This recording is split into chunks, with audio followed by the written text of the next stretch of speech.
remember I love to twirl. When I was little, I wanted to twirl and leap all around the house, and when I was in first grade, my mom said, why don't you take ballet lessons? And I was like, great, this is going to be so fun. I got to ballet class, and everyone could touch their toes with their fingers.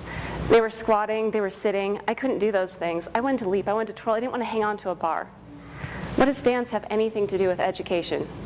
I quit dance class. I also quit it because it was a boy teacher. I wanted a girl teacher with a tutu. What ballet class has a boy teacher? Turns out he was a headmaster, and he was exceptional at what he did, but I didn't know that as a first grader. A lot of times when we look at our students, they see just a shadow of what we're doing in the classroom. They see the hints of what we want them to learn, but they don't see the context or the meaning behind it. We're in New Mexico now, and there's something beautiful about hot air balloons. When you look at hot air balloons, it looks so light and freeing. But as I talked to someone last night, I heard how loud and noisy it can be when you're lifting up. When you're starting to get technology off the ground for the first time, it seems like a mess. There's a lot of fire, there's a lot of rumbling. Are we going to get off the ground? Is there too much weight? What happens when we start coming down? When we talk to our children, we want to ignite fires in them. We want them to be passionate about what they're doing, and we want to inspire a motivation for them to persist even when things get difficult. Sometimes there's turbulence, and our goal as educators is to guide them through this and bring them safely back down to the ground. There's a TED Talk recently that I saw for the first time, and it was about multi-potentialites. I'd never heard this phrase before, but it made sense to me, except for the fact that I don't know what it feels like to be bored. She mentioned that there are people who say, what do you want to be when you grow up? And typically we say things like, are you going to be a doctor or a lawyer? What specific area are you going to major in? And people go through their life thinking, I have to choose one thing. We have so many children who have talents in all different areas, and I didn't learn until a lot later that that was okay. My mom always encouraged that. She said, yes, you can still dance. Yes, you can try things. Yes, you can go into art. I was inspired by her because of how she inspired kids who everyone else said was a failure or couldn't make it anywhere. So by the time I was 8, I knew I wanted to teach. I followed her closely, I watched what she did, and I realized that she got kids excited about learning things that they never thought they would be excited about. When I told her I wanted to be a teacher, she encouraged me to go into an art field because she knew I liked to draw. She knew I liked things in that area, and she said, I don't want you to be a teacher just because I am. And in that way, it wasn't saying, don't be a teacher, but be yourself. I want you to be individual. Little did I know at that point that not only would I start being a design major, but I'd be fascinated by neuroscience, by psychology, by physics, and by areas in chemistry. And how do I put those together? Well, of course, I'm going to be an elementary school teacher, because it gives me a chance to do all those subjects. How could I be secondary and just teach one? When I got into graduate school, I wanted to research something about learning design. And I started, strangely enough, with dance. It started out because I found out about a grant with American Music History. How do you teach kids American music history and combine it with another subject? In collaboration with my mom, I thought, let's do history. World War II, big band, jazz, and swing dancing. I figured I better learn how to swing dance before I taught the kids. And it was a challenge using VHS tapes, reversing, starting again, trying over again, repeating, failing, trying again. And I taught the first group of third graders. It was her idea to combine those third grade students, what they learned, and teach younger kids. Something profound was happening when those kids started teaching. Not only did they write handwritten journals on lined paper to experience what they were experiencing as teachers, but they also went through struggles because they were still learning dance too. They worked through struggles with the little kids who didn't want to dance or weren't sure what they wanted to do, and I remembered that feeling. I remembered what it was like, except in this case, they got to twirl right away. They got to jump, they got to leap. And little buddies who were 3 and 4 years old, were so enamored by their big buddies and wanted to be just like them that there was something more going on. I started looking into anthropology because some of the toughest kids, the boys who were at risk, were asking to stay in during recess to work with their little buddies. There's something more to this. It's not just about dance. We got laptops in 2009, and it was my job to start with the middle school kids as 6th graders, 6th, 7th, and 8th graders to work with how do you get technology into the classroom. I let them play with it for a little while, use the webcams. What can you do with this? They were working on looking at qualitative research and how to become researchers with their little buddies. How can they become better teachers? It helped develop theory of mind. I looked into anthropology literature with male dominance hierarchies. Typically kids on the playground will try to beat each other up to establish their dominance. But in this case, the kids who would normally do those things were using that hierarchy to feel more successful in helping someone else in a nurturing way. So one day, one of the children said, can we use our webcams and bring it down to the gym and record how we're teaching our little buddies? Can we record what they're doing so we could remember back when we are writing our journals by hand or when we're typing them out so we get better data? And I said, this is perfect. I love that idea. I wouldn't have even thought about it. From there, it continued on with their reading buddies and early literacy development. Not only was it developmentally appropriate activity for the third graders, who are the older kids, the sixth graders who were working with it then, because they were working on process writing, they were working on narratives, they were working on how do I refine my teaching practice, but it also became a developmentally appropriate practice for the younger kids who started talking about their experiences, learning beginning phases in writing stories. And so some of them started doing storytelling just before dance class started. They did reading buddies, so yes, they read stories, but then as they started collecting data on reading stories and working with them, they used inking with the stylus that we had on the HP TouchSmart at that point. They started drawing things, getting them involved, and the way it really clicked, one of the girls who was an English language learner who didn't talk in class, but her teacher really believed that she was capable of more than she was speaking, was completely captivated by her big buddy. I paired them with similar personalities, kids who were maybe quiet or the ones who were harder to work with to see what would happen. The ones who were really quiet understood what their little buddies who were quiet felt like and would write that in their journals. The ones who were hard to work with said, well, I can kind of see because this little guy is running off and I know what my teacher feels like now. They would incorporate that into the way that they were interacting with their little buddies and then started talking about how they can find stories that would captivate their attention. And they started looking at online digital libraries, how can they find concepts and theories and ideas and bring those to them. We took a field trip to the King County Library System and then they were able to bring back a series of books based on the data that they collected on their little buddies and then present it to them. They started writing stories about it and inking. And the little girl who didn't talk in class and wasn't really interactive as a preschooler, an English language learner, was working with a sixth grader who wasn't really talking in class and was flatlining all of her tests. She was a happy girl, but she didn't really show a lot of motivation for learning in the classroom. When she worked with her little buddy, she got her to draw amazing pictures and come up with stories, even if it wasn't fully articulated in English. She was so fascinated by the process and captivated by teaching that she went on to work with her, and by the end, in May, I was able to see the webcam drawing and the process of her writing, not only as a 3 and 4-year-old group of students, but how she talked through this story with her in early literacy. You can see the letters across the top, and she was trying to spell out the name Allie. Allison was the name of her princess in the story. So this girl, who didn't talk in class, ended up writing a proposal for International Society for Technology and Education and was accepted. Her parents said, she's not going to present. She won't talk in front of people. I said, yes, she will. Not only did she, but she aligned standards to it and explained how it fit with all the ISTE nets, because we talk about what learning is, what learning goals are, and how they can continue on. Each year subsequently, I've had students who submitted to multiple conferences. Scott decided to submit to South by Southwest. There was an 80% rejection rate, and he was in an adult category, and it was accepted. He's a first generation, and he was working with this idea of gaming in the classroom.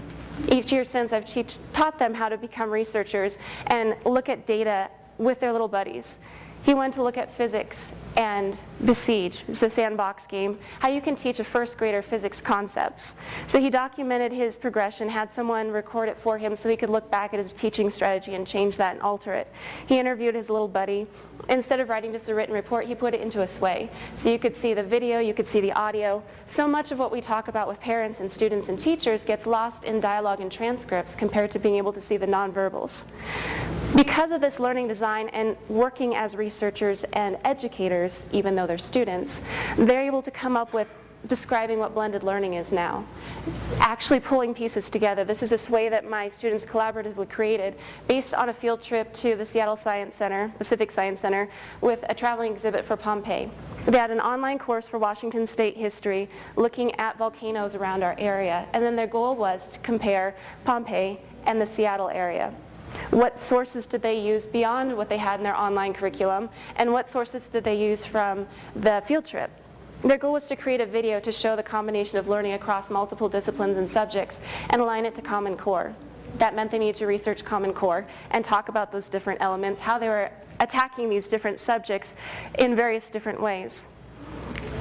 And I decided to show this. This is a video recording of it because Sway is an online web app, and just to make sure that there was no stop or stall in it with buffering, they fully animated all of these by finding clips from Smithsonian or from Discovery Education to capture the essence of what they wanted people to know, and then narrated them completely. They developed scripts, they wrote about the science aspects, what was happening in each one of the groups. They had a choice if they wanted an art focus, if they wanted a science focus, if they wanted mathematics, if they wanted culture, but then to be able to compare it to some of the animations that were happening in the areas. What happens if there's a tidal wave, or if there's something else that's going over? Where will the water go? Where will there be impact? This is an example of the one with arts and culture. Because we looked at things with philosophy and with Greek and Roman history, I said compare it to culture today. What did it look like with the graffiti on the walls then in Pompeii? What does it look like with artist representations of things that are going on in art all throughout the world? And there's the Seattle Art Museum. I take my students on between 20 and 27 field trips each year. These are kids who wouldn't have access to these otherwise. We find free field trips and then the city bus. And for her to be able to compare what we saw in the Pompeii exhibit and then what happens in sculpture, the life that's there, the breath and the essence of the person, and what happens to different cultures as we define ourselves through art. She's from Eritrea, or Ethiopia, and some of her other family and relatives are from the Eritrea area, and they're able to bring in multiple different perspectives to share with the class. With 27 ethnic groups at the school, there's no shortage of being able to show multiple different perspectives, and that makes it even richer. This group looked at science behind Pompeii. They went to Discovery Education and looked at what happens if you're inhaling hot dust. What happens when you're looking at the geography, the science behind what's going on in the land and the area. So they looked at multiple different facets of science and then combined them. When you do project-based learning, when you do blended learning, you can see it with the kids. But trying to get that across to people who weren't in the class and didn't see the whole experience is really challenging. Technology gives us the ability to show the types of videos that they've seen, the types of experiences they've had, and get their voice out there. It gives them a chance to practice public speaking, and I get to tell them that I go through the same thing, that I get nervous just like they do. And they go, really? What do you do? And I talk about failure, what happens when things fail, what happens when technology doesn't work right. It's okay to fail as long as you don't use it as an excuse to give up or not try. This last week we did a Sway newsletter because we had a lot of these different things from this year that were experiences and connected to multiple different subject matters in their high school and middle school content. I've worked on redesigning this so that their first 2 years of high school in 9th and 10th grade get them ready for college. So their goal is to be able to go to Running Starts, a program in Washington State that allows students to go in their junior and senior years to a community college paid for by the state, and then they're able to transfer into another university of their choice. For these kids to be able to have that opportunity where they wouldn't have the finances or resources otherwise, or have had parents who have not gone past 5th grade in the countries that they've come from, or past high school, or even finished college, they don't have that common knowledge or understanding or support in that same way. For them to be able to create mixes and then put them into sways, to be able to show their voice and their culture and their history, it's so rich to be able to pull these pieces in. And kids who are from different cultures then say, I want to do something from your perspective. I want to find out more about this. Show me. And so when they look at this office mix that was created showed multiple different subject areas. And the theme that they chose was disguise because the exhibit was on African masks and global disguise. They said, how could you talk about disguise in mathematics? How can you look at a number and break it apart so it's disguised as something else? So even something as simple as that, a concept that some of them were looking at in mathematics, how do you take that and make it understandable in a way as this is not what it may appear on the surface, or you can rearrange it or adjust it, but then to explain those concepts in more depth. With Sway, you can embed different types of media inside, and this was another girl who was new this year, and she said, I'm not sure how I'm going to handle all this technology, but she has mentors from other kids who have been there and who have done things with her. We went to the Microsoft launch event because some of the kids that I've had have talked eloquently now at different conferences, and they're at request to come and actually talk about it. Virtual field trips, the kids had a conversation, is it better to be in a place in real life or in virtual? And some of them brought up the point that if you are in real life but you don't actually look at it, you don't learn any more than if you're in a virtual field trip and have an expert talking about it, and then contrasted the two. The kids actually like Shakespeare now. They like opera. this seems really strange to me because I didn't even like opera until I started teaching it and understanding the storylines and the human condition. To be able to have multiple different forms of arts that bring in history and culture as well as the sciences. In our new site that we have, we expanded because we ran out of room in our original site. We're right next to a river. We're on the bottom floor of a building. We redesigned it. And by seeing that river, they were able to look at the salmon, and they were able to talk to some experts who came in conjunction with the Seattle Aquarium. So we looked at that more, and these were some of the other topics that the kids wanted to show their parents through the newsletter. We're still doing PE. Here's a glimpse into our PE classes. We're still doing mathematics. Here's what our scoring and reporting can look like. And this was all from September to last week. Being able to have this and send it out to the parents instead of a bullet point list of this is what we've done, here's how the subjects connect, give them a broader range of what it looks like in a day of the life of their children from their voice and from their experience. One of the girls who's Samoan was just asked by the Wing Luke Museum to talk about her cultural tattoos. And she had that and went back to connection with her family and went through the whole traditional process. And so she's going to be interviewed, and we brought that in to talk about it. This is the river right behind her school. And we talked about the salmon. One of the kids said, hey, we're like salmon. We're swimming upstream. We're going against the current. Not all schools are doing these kind of things. Not all of us get a chance to talk about who we are, what we're doing. But sometimes it's rough. And sometimes it's hard, and sometimes you get caught in the grate. And we know that as educators. The more that you work with technology, the more you know it needs to focus on humanity. Because without humanity, who are we as teachers? If something can be replaced by technology, then maybe it should. Our jobs as teachers should be enforcing and reinforcing and bringing out the beauty of humanity. To not only facilitate instruction, but to encourage who they are as people. The kids have had multiple different opportunities, especially through Microsoft because of the MIE program, to be able to talk directly with developers. There was a global educator exchange in March, and one of my students volunteered to come another day. Actually, 3 of them did. And they said, we're going to have a guest speaker there. And he goes, I think I know who it is. I think I know who it is. I wasn't sure who it would be. It ended up being Satya Nadella, who's the CEO of Microsoft. And he goes, oh, I want to ask him a question so bad. And I said, do it. And he goes, no, I'm scared. I can't do this. And I was like, you can do it. Ask him. And Robin Harivnitz, who's also working in the education program, sent me a text to send him, you can do it, have courage, you can do this. He raised his hand, stood up in front of the whole audience of teachers from all over the world, and said, our school is talking about philosophy and education. I want to teach philosophy to first graders so they know how to think and ask questions. Can you use OneNote to do something like that? And the audience chuckled. But ultimately, Satya took his question so seriously that he elaborated on that and talked about asking essential questions. If you start with an essential question and follow it and pursue it for your whole life, it will lead you to so many other questions that will lead you to other questions, questions that can't be answered.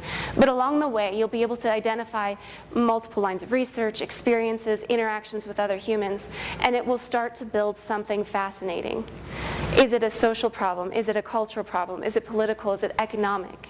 Is it who we are? Is it a device? Is it finances? What is it? But whatever that question is that you start with, if you follow that question for your entire life, you will make an impact on this world. Thank you.